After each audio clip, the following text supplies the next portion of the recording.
Romanos capítulo 1, no verso 14.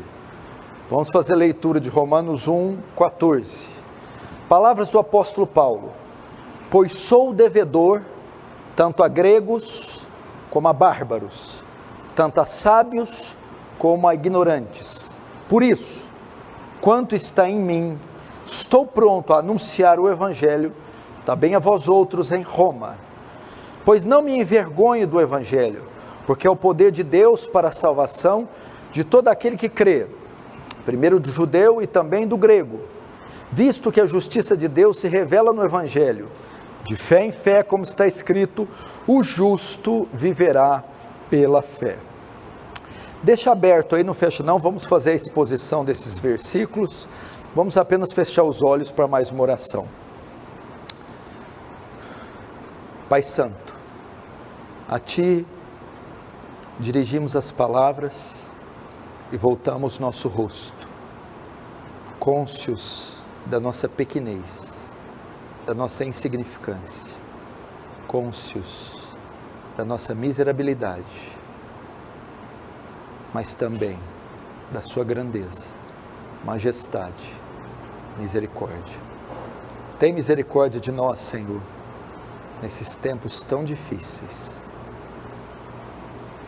Necessitamos de demonstração de poder, Senhor, não só mais palestras, reuniões áridas, litúrgicas, mas um senso da transcendência divina, operação da graça em mentes e corações, consolando, levantando, erguendo, salvando, para que Teu reino avance, para que Tu recebas glória para Si e nos conforme a imagem do Seu Filho, em nome de Jesus. Amém. Ô João, só mais um pouquinho de volume aqui, porque os ares, com o ar-condicionado, como fizeram a manutenção ontem, parece que estão tinindo. Aí, agora ficou bom.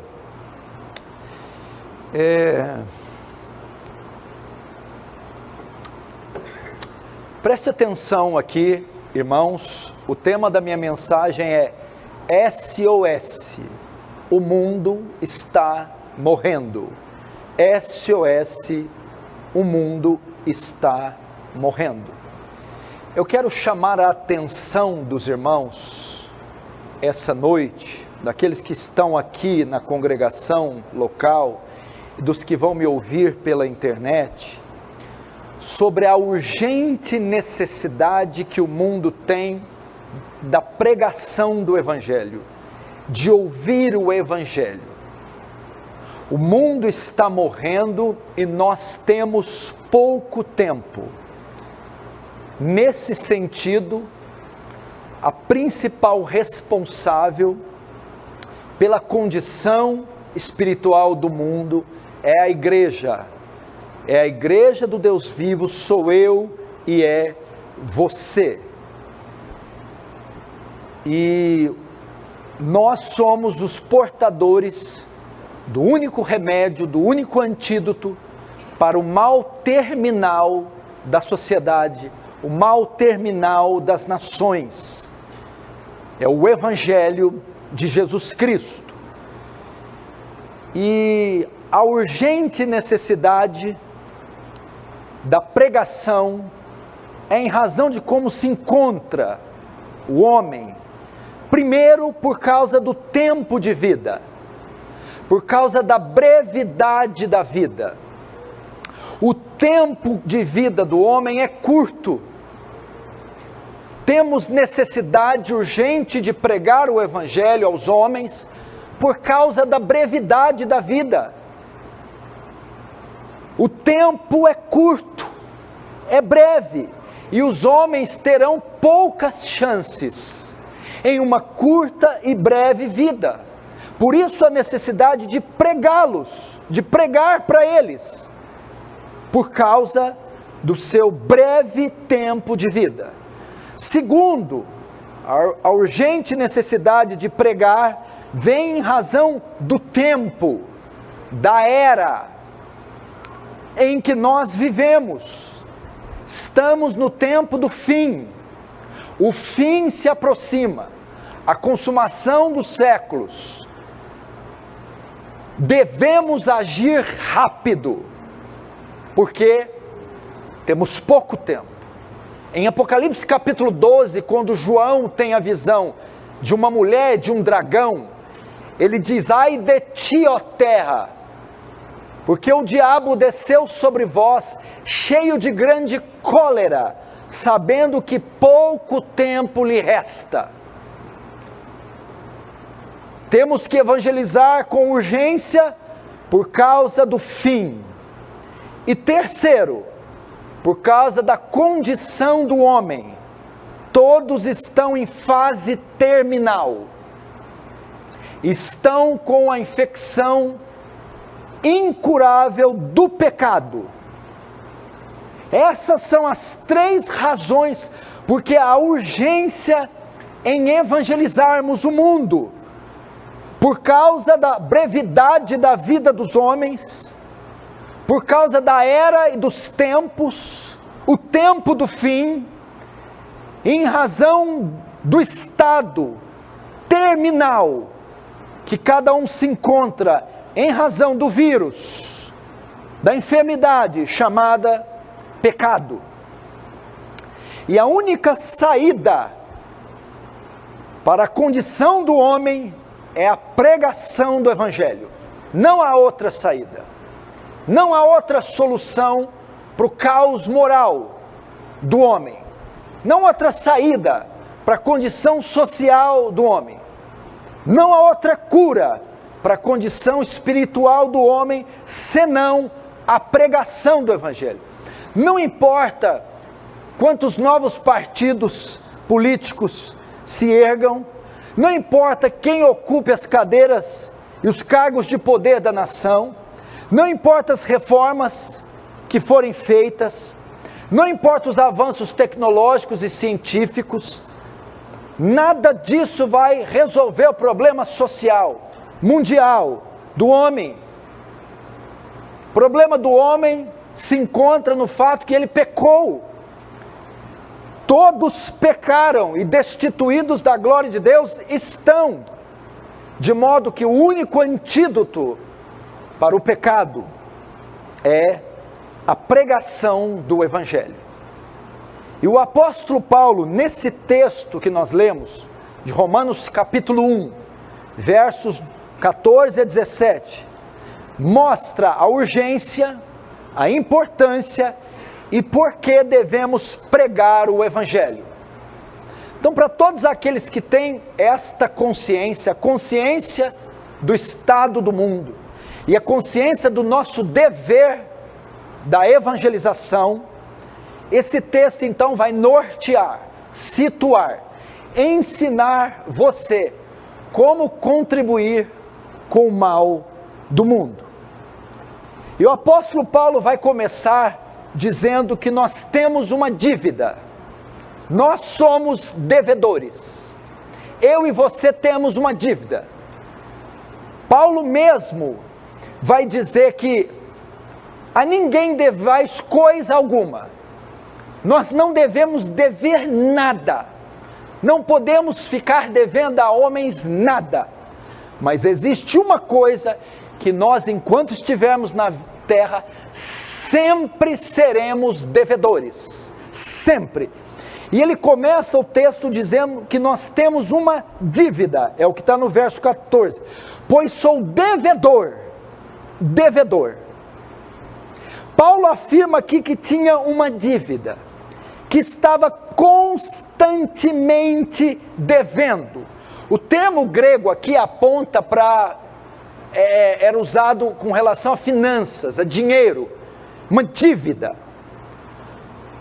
E de certo modo ele está ensinando que todo crente em Jesus também tem uma dívida. Agora, com relação a essa dívida, nós temos que fazer 3 perguntas.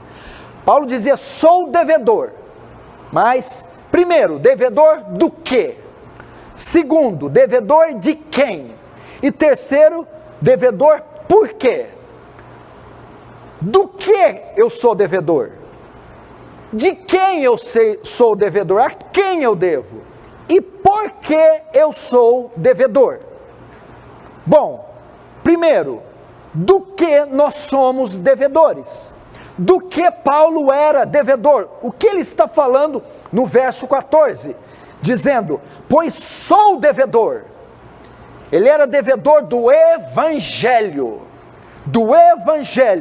da pregação do evangelho. 1 Coríntios 9,16, ele diz assim, se anuncio o evangelho, não tenho do que me gloriar, pois sobre mim pesa essa obrigação, esse dever, essa dívida, porque ai de mim, se não pregar o evangelho. Irmãos, nós somos devedores do evangelho. Nós temos uma dívida para com este mundo. Nós temos uma dívida para com os pagãos. Você tem uma dívida para com seus familiares ímpios. Uma dívida para com seus funcionários ímpios. Uma dívida para com os colegas de escola e trabalho ímpios. Uma dívida para com os vizinhos. Nós devemos o evangelho a eles. Nós devemos a pregação do evangelho a eles. Todos os homens e mulheres cristãos têm o dever de evangelizar os perdidos. É a tarefa da grande comissão. Jesus reúne os seus discípulos e os comissiona, dá uma ordem, uma tarefa a eles, a pregação do evangelho. O termo grego aponta também para duas palavras, quando ele fala, sou devedor, obrigação e necessidade. Paulo está dizendo que eu tenho uma obrigação, um dever, foi-me imposta uma obrigação, a obrigação de pregar o evangelho. Todos os convertidos têm essa obrigação. O evangelismo não é uma opção. O evangelismo nós não escolhemos. É uma obrigação da igreja. Todos os cristãos estão debaixo dessa obrigação. E Paulo vai dizer, sobre mim pesa essa obrigação. Ai de mim se não pregar. É um oráculo de maldição. Que Paulo está dizendo que se ele omitisse o evangelho dos gentios, omitisse o evangelho dos pagãos, se ele se calasse, ele iria prestar contas no dia do juízo. O outro termo é necessidade. Paulo está dizendo, eu tenho uma necessidade de pregar o evangelho, uma necessidade de compartilhar o evangelho, eu necessito pregar. O Instituto Moody diz que 95% dos cristãos de hoje nunca tiveram a experiência de trazer pelo menos uma alma para Jesus. Significa que só 5% dos evangélicos tiveram a experiência de trazer pelo menos uma alma para Jesus, de evangelizá-la, ganhá-la, vê-la batizando. 95% estão há 5, 10, 20 anos ocupando as cadeiras da congregação sem nunca ter tido uma experiência. Como diz Paulo, ai desses. Então, sou devedor do quê? Do evangelho. Nós devemos o evangelho aos perdidos. Segundo, sou devedor de quem?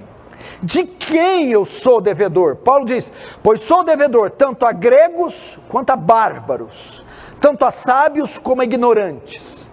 O que ele quer dizer com esses termos? Gregos, bárbaros, sábios e ignorantes.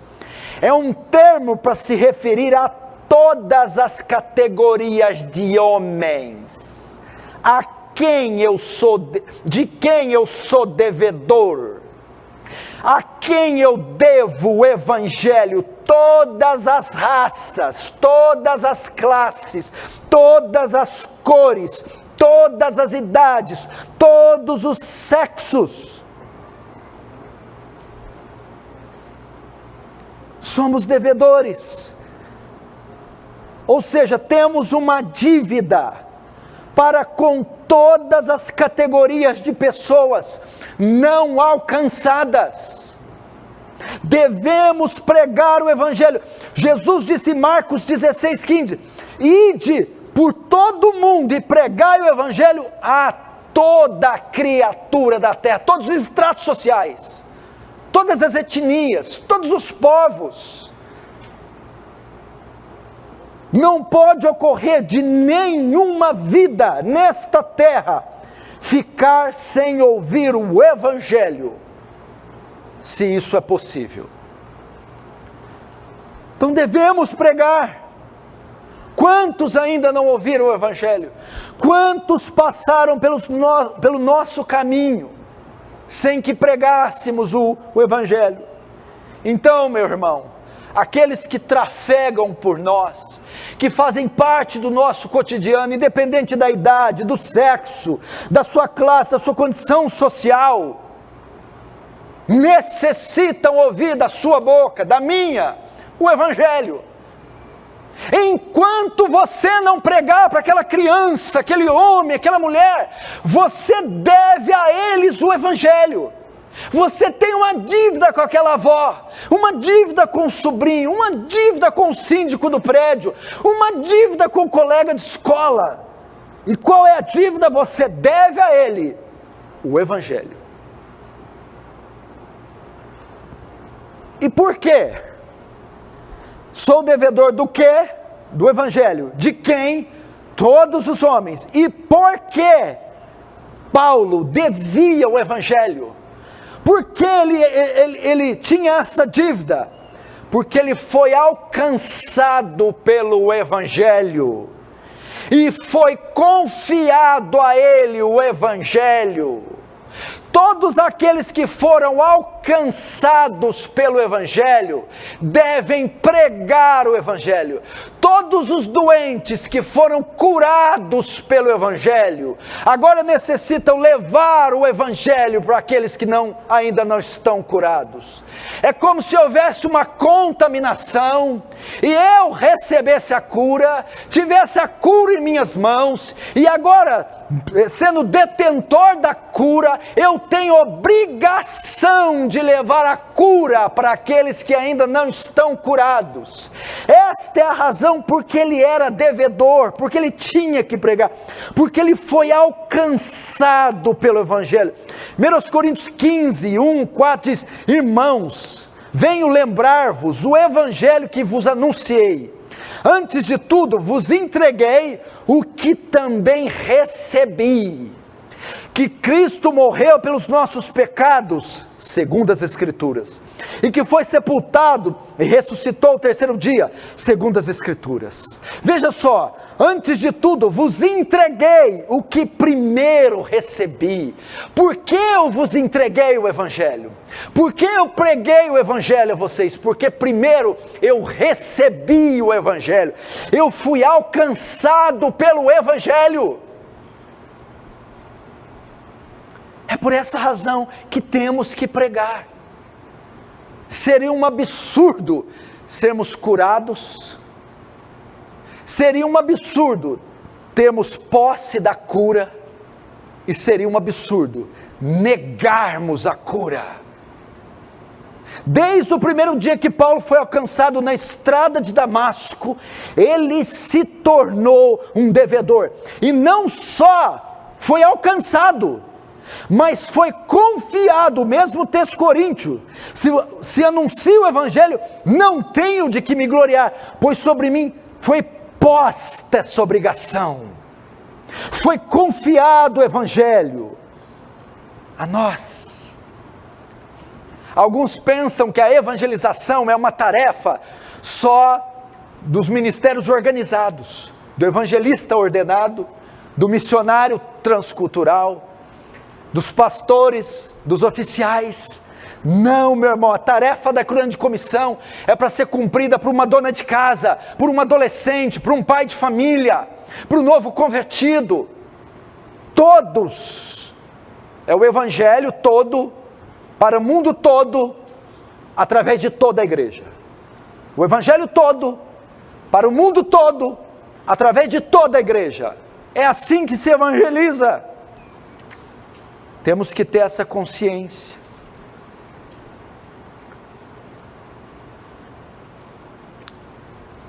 Em meio à crise que nós estamos vivendo,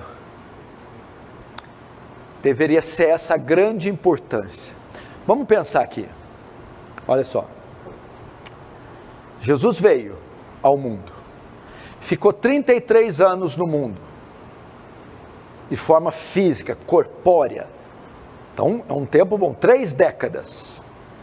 Cresceu e se fortaleceu em espírito, em estatura e em graça. Aos 30 anos sai da carpintaria e começa o seu ministério messiânico. O que ele faz? O reino de Deus é chegado. Manifesta a chegada do reino com sinais, prodígios e pregando o evangelho. Cumpre a lei de Deus e a perfeita justiça, sem pecar. Ok? Comissiona 12 discípulos, que vão ser os 12 apóstolos. E depois uma multidão de discípulos. Os transforma, os discipula, os salva, os alimenta. É condenado a pregar, a ser morto numa cruz, é pregado, sentenciado à morte.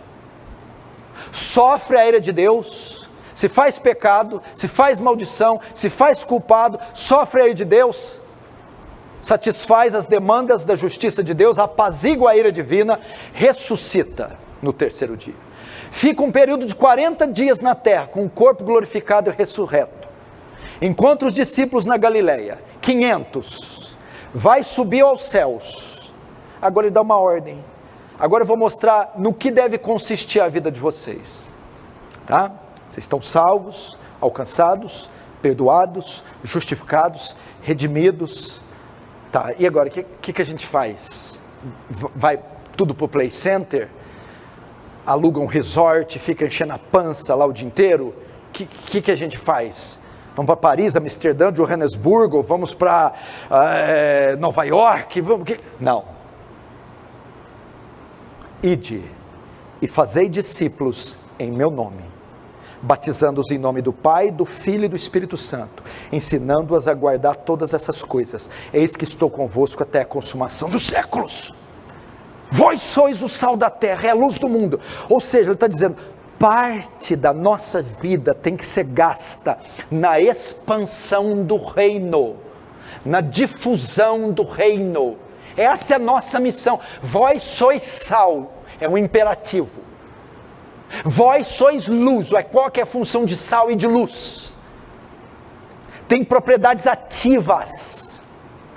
Essa é a nossa função, sal. Está falando da evangelização, a influência, o poder influenciador do evangelho incutido em nós. Sal, influenciem, preservem da corrupção, dê sentido a esse mundo, dê sentido à vida das pessoas. Vocês são sal, impeça o avanço da corrupção, dê sentido, identidade, essa função do sal, e luz. Dissipe as trevas, mostre um caminho, ilumine os caminhos dos homens, os passos, os olhos. E o que quer dizer ser sal e luz, senão a vera pregação do evangelho? O evangelho vivido pelo nosso testemunho e o evangelho proclamado. Agora o que os crentes estão fazendo? Perderam de vista a tarefa da grande comissão. Nós vivemos em um mundo em trevas, dominado pelo pecado, pelo príncipe do mal. As trevas cobriram toda essa terra. Esse mundo tem um rei, e esse mundo tem um reino. Só que tanto o rei quanto o reino são invisíveis, e não são perceptíveis ao homem caído. O homem caído não pode enxergar esse reino, nem esse rei, então não pode tributar esse rei glória e louvor, pois esse mundo e os homens, esse mundo pertence a esse rei, e esses homens pertencem a esse rei. Qual é a função da igreja? fazer visível este reino para esses homens cegos, fazer visível este rei, para que este mundo e estes homens tributem ao seu rei louvor, glória, adoração. Agora, quem são os responsáveis por abrir os olhos desses homens? Nós, a igreja. Não estamos aqui para ficar rico, bonito. Nosso mundo não é daqui, Jesus disse, meu reino não é desse mundo. Não somos cá de baixo, somos lá de cima. A Bíblia diz o quê? Para que vades e proclames as virtudes daqueles que vos tirou das trevas, para a maravilhosa luz. Agora, para quem a gente proclama as virtudes daquele que nos chamou? Porque o Deus desse século cegou o entendimento dos incrédulos, para que não enxerguem o reino, para que não enxerguem o Senhor. Agora nós, através da proclamação, nós que saímos das trevas,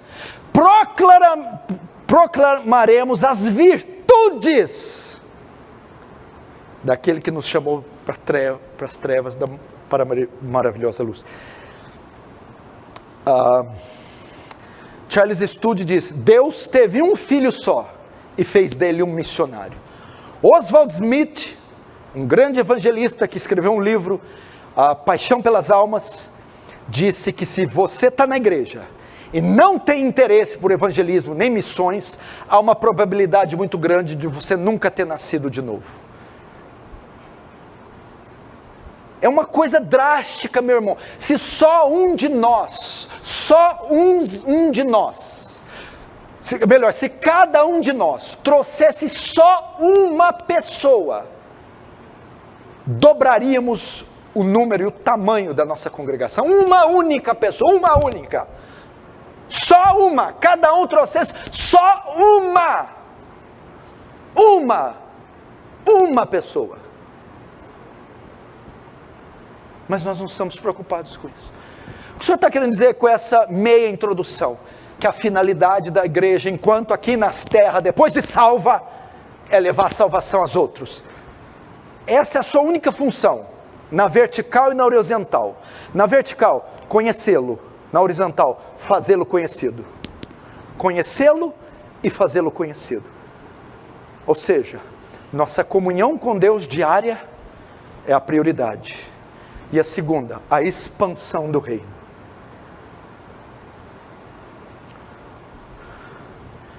Segundo princípio que Paulo ensina aqui. Primeiro, por que devemos pregar o evangelho? Porque nós temos uma dívida. Segundo, ele vai falar da nossa disposição agora para o evangelho. Disposição. Verso 14. Pois sou devedor tanto a gregos quanto a bárbaros, tanto a sábios como a ignorantes. Verso 15. Por isso, quanto está em mim, estou pronto a anunciar o evangelho. Estou pronto. Segundo princípio para a evangelização. O tema da minha mensagem é SOS, o mundo está morrendo. Como nós contribuímos para tirar o mundo desse estado terminal? Primeiro, a nossa obrigação. Segundo, a nossa disposição. Paulo diz, no verso 15, por isso, quer dizer, por essa razão. Que razão? Em razão do que foi dito antes. Por isso, por essa razão, por ser uma obrigação, por ter sido me posto isso, por eu ser devedor de todo mundo, eu estou pronto. Por isso, quanto a mim, estou pronto a anunciar o evangelho. O que quer dizer esse termo, estou pronto? Pelo menos tem 3 princípios que podemos tirar aqui. Prontos, primeiro aqui é preparado. Paulo está dizendo aqui, eu estou plenamente preparado para pregar o Evangelho. Preparado aqui é capacitado. Eu fui alcançado, fui batizado, recebi o Espírito Santo, passei 1000 dias na Arábia, agora eu estou pronto, eu estou capacitado, eu estou na ponta dos cascos, eu estou com todos os recursos para pregar o Evangelho. A pergunta, meu irmão, é: você está preparado? Você está apto para pregar o Evangelho? Paulo dizia, eu não só é uma obrigação, um dever, mas eu estou pronto, eu estou preparado para pregar o Evangelho. Ou seja, é nosso dever estarmos aptos, capacitados, instruídos, fortalecidos para pregar o Evangelho. Você está preparado? Tem meditado nas Escrituras de dia e de noite? Tem levado uma vida regular de oração? Tem trabalhado para a sua santificação? É um homem ou mulher cheios do Espírito Santo e estão prontos para pregar o Evangelho? Quanta gente despreparada, imatura, nécia, tropeçando em pecados infantis, que não domina o conhecimento básico das doutrinas, que não tem a preparação básica, ao menos, para pregar. É um dever nosso estar preparado. Por essa razão estou pronto. Pronto também aponta para quê? Disposto. Primeiro, capacitado. Segundo, disposto. Estou pronto, estou disposto, cheio de ânimo, cheio de vontade de pregar o Evangelho. Isso é uma das coisas que mais temos falta na igreja: pessoas sem ânimo, sem disposição para pregar. A vida cristã parece um tédio. Pregar o Evangelho parece tão enfadonho, tão brega, tão antissocial, uma morosidade, uma preguiça. Paulo diz: quanto a pregar o Evangelho, por isso quando está em mim, estou disposto, estou cheio de ânimo, cheio de vigor, cheio de vontade. Você e eu não estamos percebendo, mas nós estamos sendo engolidos pelo humanismo, materialismo, secularismo. O que o povo de Deus está correndo atrás de riqueza, conforto, sucesso, felicidade, nada contra isso, mas viraram ênfases, metas, sonhos de vida, viraram ídolos. Paulo, olha aqui, gente, quanto está em mim, estou disposto, animado, me convide para o evangelismo, me convide para as missões, estou cheio de alegria.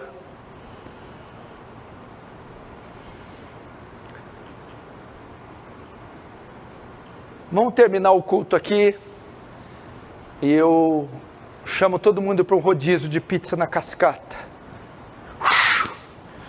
Vamos para o aniversário, um filme numa TV de 62 polegadas,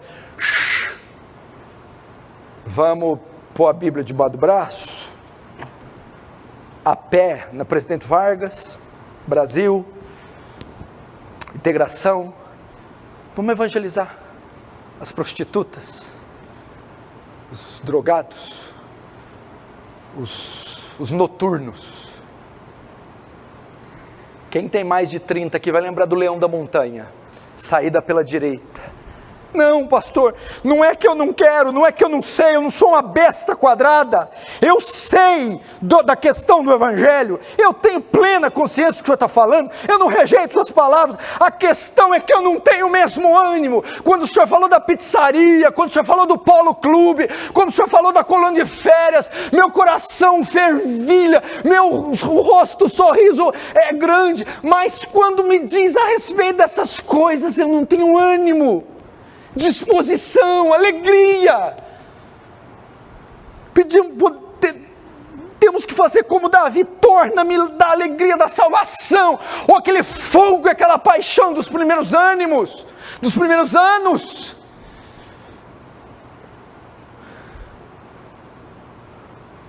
Terceiro, por isso estou pronto aqui, fala para preparado, disposto. E terceiro, disponível, não só capacitado, não só cheio de ânimo, disposto, mas disponível. O que é isso? Quem é policial conhece esse termo militar: bala na agulha. Qualquer pistola semiautomática tem um pente cheio de balas e tem a opção de deixar uma na agulha, com ela destravada, ou seja, ela está pronta para o tiro. Tocou, a bala sai, está na agulha, está pronta. É o que Paulo está dizendo aqui: por isso quanto a mim, estou na agulha, estou disponível, ou seja, a qualquer hora que vocês me requisitarem, eu irei, estou disponível. 2 Timóteo 4,2, Timóteo, pregue a palavra, insta, quer em tempo, quer fora de tempo, pregue em tempo e fora de tempo, ou seja, esteja preparado a qualquer hora, a qualquer hora, em qualquer lugar, para qualquer um. Agora não dá, eu não evangelizo antes do almoço, antes do almoço para morrer, não evangelismo à noite, até às 8, depois das 8 eu não evangelizo, não desliga, não, nessa semana eu não evangelizo, esse ano eu não evangelizo, não, eu estou em outra fase, você não está entendendo, eu estou em outra fase que não tem nada a ver, é outra fase, entendeu? Não é uma fase de mexer com isso. Aí você vai deixá-las ir para o inferno? Não sei, mas não é minha fase. Paulo vai dizer: por isso, quanto está em mim, olha só, se Deus não impedir, quanto está em mim, enquanto eu tenho lucidez, força muscular, bom senso, enquanto as portas estão abertas, eu estou pronto para pregar, a qualquer momento, para qualquer um, de qualquer maneira.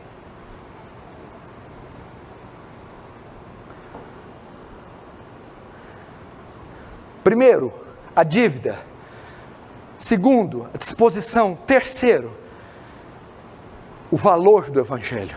Agora você vai saber porque muita gente não evangeliza, não se preocupa com o evangelismo, porque não conhece o valor do Evangelho, não sabe o valor que o Evangelho tem. Veja só o valor do Evangelho.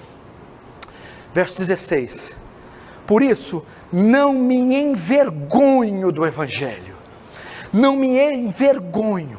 Com essas palavras, Paulo está demonstrando o valor que o Evangelho tem, porque ele diz: não me envergonho do Evangelho. O Evangelho poderia ser motivo de vergonha, por acaso?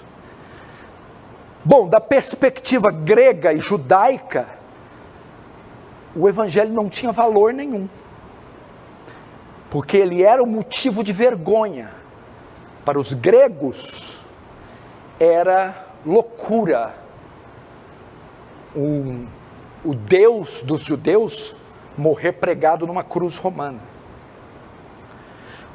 né? Para os judeus era um escândalo, um escárnio, o seu Messias ser objeto de maldição, porque em Deuteronômio está dito que o cadáver não pode ser pendurado no madeiro. Então, da perspectiva judaica cristã, judaica judaica e grega, não tinha valor. Para o homem sem Deus, para o pagão, o evangelho não tem nenhum valor. São palavras registradas em um papel, não tem sentido, significado. Agora, da perspectiva cristã, é o que havia de mais precioso. Então Paulo, quando ele vai dizer, eu não me envergonho do evangelho, ele está dizendo do valor que tem. Como eu posso me envergonhar de algo tão elevado, tão glorioso, tão tremendo? Paulo sabia o valor que o evangelho tinha, por isso não se envergonhava dele. Irmãos, só não evangeliza quem não conhece o valor do evangelho. Veja, por você ter ideia, do que eu estou falando, do valor do evangelho em Colossenses 2, veja como Paulo vai tratar isso. Agora, me regozijo dos meus sofrimentos por vós, Colossenses, e preencho o que resta das aflições de Cristo na minha carne, a favor do meu corpo, que é a igreja, da qual me tornei ministro, de acordo com a dispensação da parte de Deus, que me foi confiada a vosso favor, para dar pleno cumprimento à palavra de Deus, um mistério que estiver oculto dos séculos, das gerações, todavia se manifestou aos seus santos. Esse mistério aqui é o evangelho.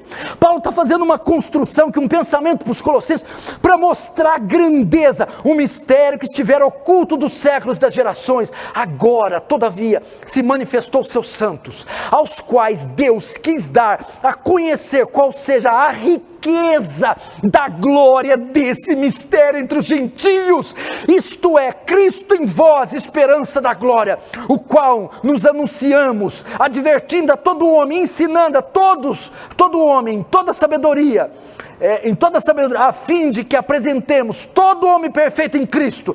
Para isso é que também me afadigo, esforçando-me o mais possível, segundo a sua eficácia, que em mim opera poderosamente. Paulo vai dizer aqui, meu irmão, das riquezas, meu Deus do céu, os quais Deus quis dar a conhecer qual seja a riqueza da glória desse mistério. O evangelho está mostrando o valor que ele tem.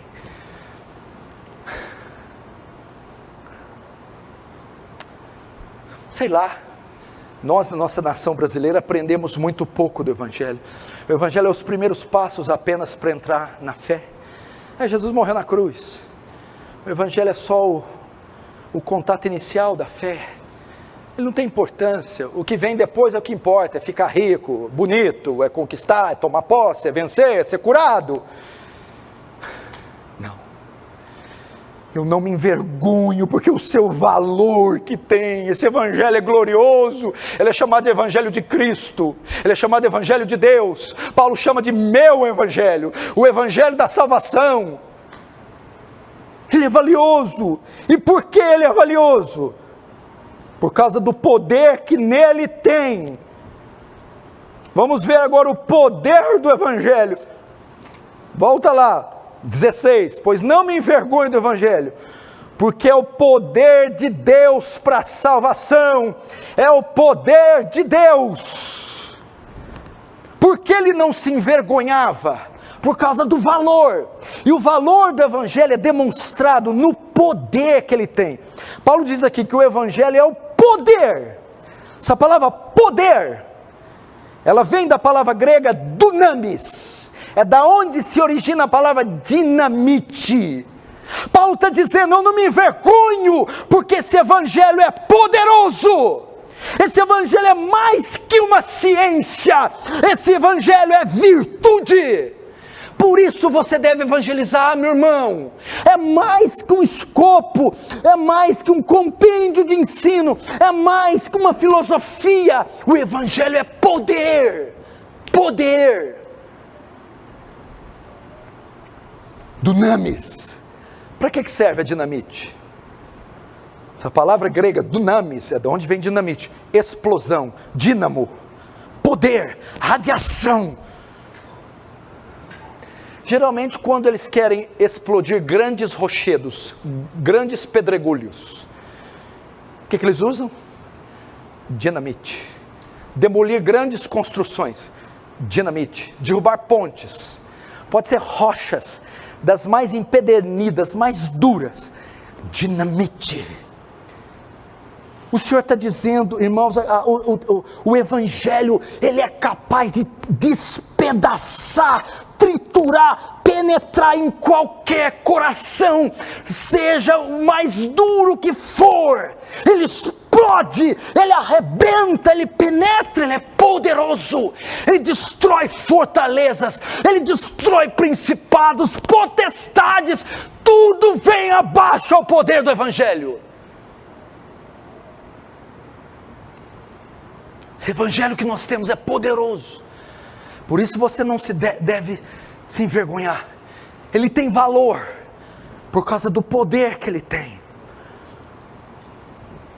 Nós estamos menosprezando o Evangelho, nós estamos menosprezando a eficácia do Evangelho. Ele é mais que uma ciência, ele é virtude. E por que ele é poderoso? Veja só, ele não é só poderoso, há uma razão. O Evangelho é poderoso por causa da sua transcendência. Veja só, pois o Evangelho, não me envergonhe do Evangelho, porque é o poder de Deus, é o dunamis de Deus, é o dínamo de Deus, é a dinamite de Deus. O Evangelho é poderoso por causa da sua transcendência. O Evangelho é divino e não humano. O Evangelho é do céu e não da terra, ele é o poder de Deus, meu irmão. Deus é onipotente, o Evangelho também é onipotente.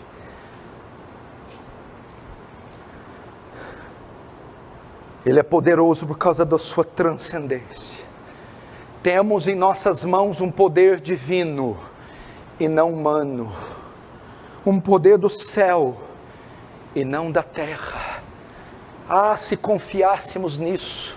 Temos em nós poder, não é especulação, meu irmão, não é história da carochinha, não é, meu irmão, embromação de pregador. Há poder dentro de nós, há poder na igreja, há poder nos filhos de Deus. Então ele é poderoso por causa da sua transcendência, tão poderoso que é capaz de salvar. Pois não me envergonhe do Evangelho, pois é o poder de Deus para a salvação. Meu irmão, a única força capaz de salvar um homem, a única força capaz de penetrar, transformar o homem, é o Evangelho. Não há nada na face da terra que ressuscite um homem morto em pecados.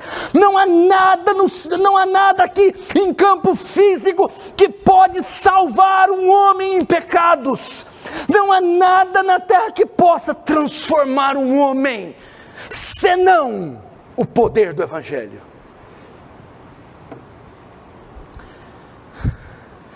E ele é poder para salvação. Veja só, tão poderoso que é capaz de salvar. E quando fala, ele é o poder de Deus para salvação, está dizendo que o poder dele transcende esse mundo. Ele vai além dessa vida. Salvação que ele é o poder que salva, é o poder que perdoa, é o poder que dá vida eterna, é um poder que transcende, vai além dessa vida, não só ajusta o homem aqui, não só muda o homem aqui, mas envia o homem para um outro mundo, para uma outra terra.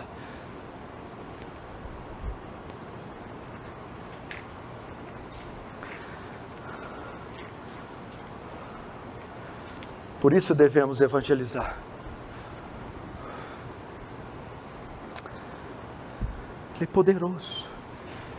Ele é capaz de resgatar o homem.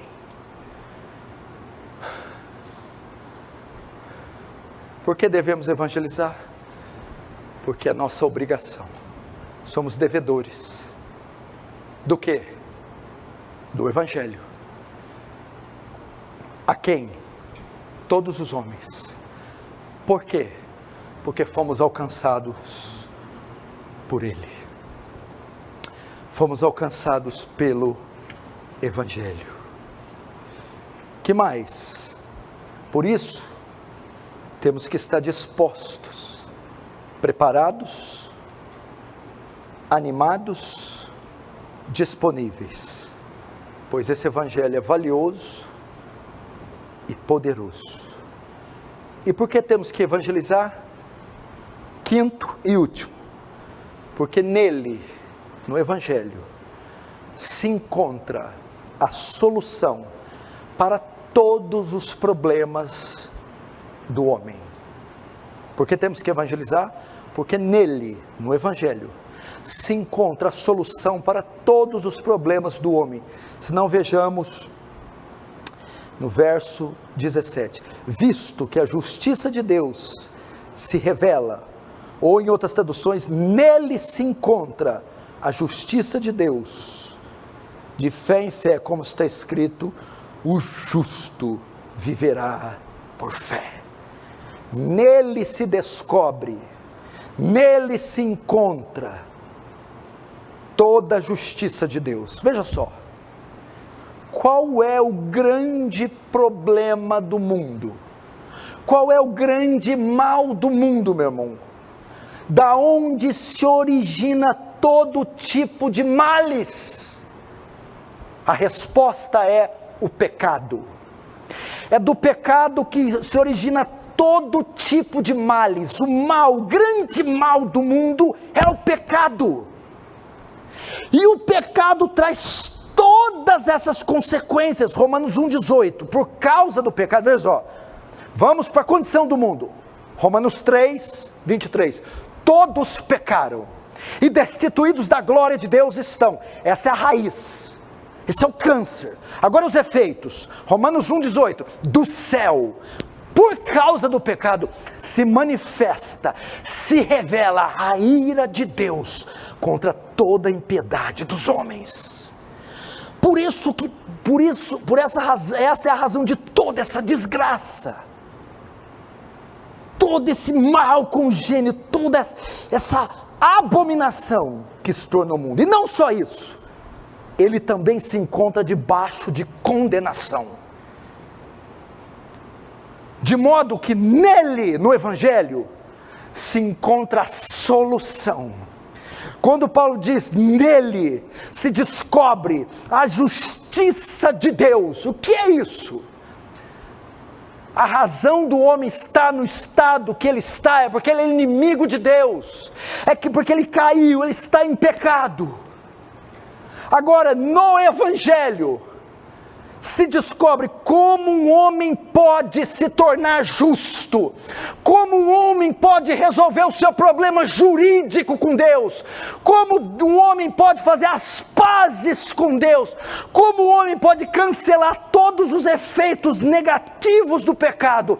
Nele, no Evangelho, se descobre o meio com que o homem se reconcilia com Deus.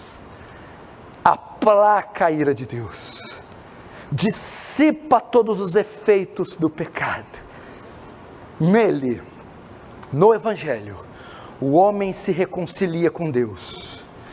Ele, o Evangelho, resolve o problema do homem.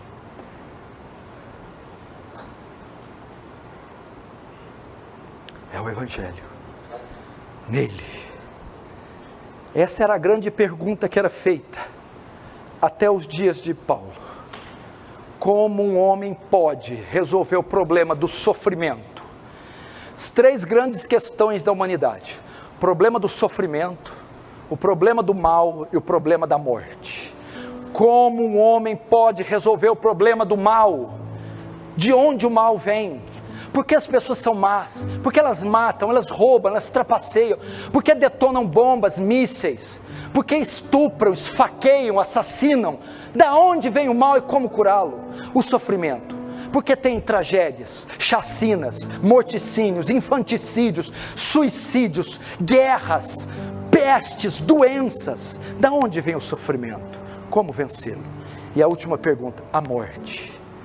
Por que morremos? Por que ninguém soluciona o problema da morte? Por que tanto luto, tanto pranto? Da onde ela vem? Como resolvê-la? Nele temos a resposta. Nele se descobre a justiça de Deus.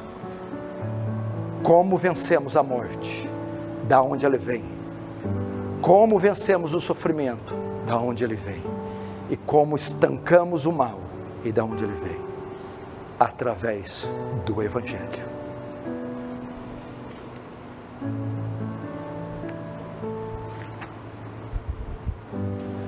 Essa é a solução para esse mundo.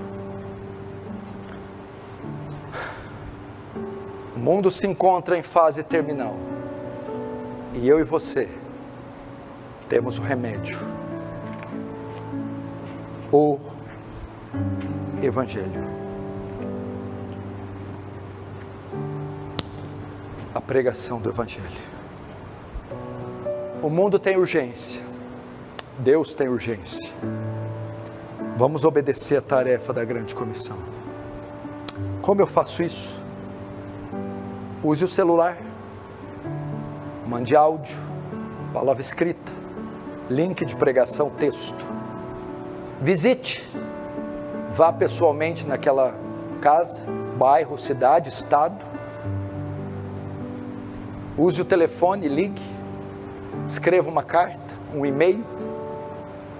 Ore, faça uma lista de pecadores, cole na cabeceira da cama e interceda por eles até que se convertam ou que Jesus volte. Pregue o Evangelho. Pastor, eu quero que o senhor termine perguntando. A responsabilidade eu entendi. A razão eu entendi. Agora, da onde eu tiro ânimo? Força, recursos. Verdade, é uma pergunta muito boa, muito sábia. Os discípulos também. Só o discipulado não foi suficiente para eles evangelizarem, para eles cumprirem a tarefa da grande comissão. Só a ordem, só a teologia não foi suficiente. Jesus disse, vocês vão precisar de algo ainda. Ficar em Jerusalém, antes de começar o evangelismo, plantar igrejas, missões, antes de ganhar a primeira alma, fique em Jerusalém. Para quê, Senhor?